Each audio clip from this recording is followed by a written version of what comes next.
మేడంకి మనం పర్ఫెక్ట్గా డ్రైవింగ్ నేర్పిస్తాము. రివ్యూ చూడండి, అలాగే వీడియోస్ కూడా అన్నీ చూసిన తర్వాతనే నాకు కాంటాక్ట్ అవ్వండి.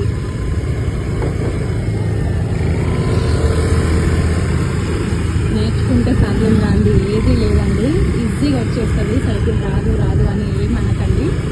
సైకిల్ రాకపోయినా మనం పర్ఫెక్ట్గా వెహికల్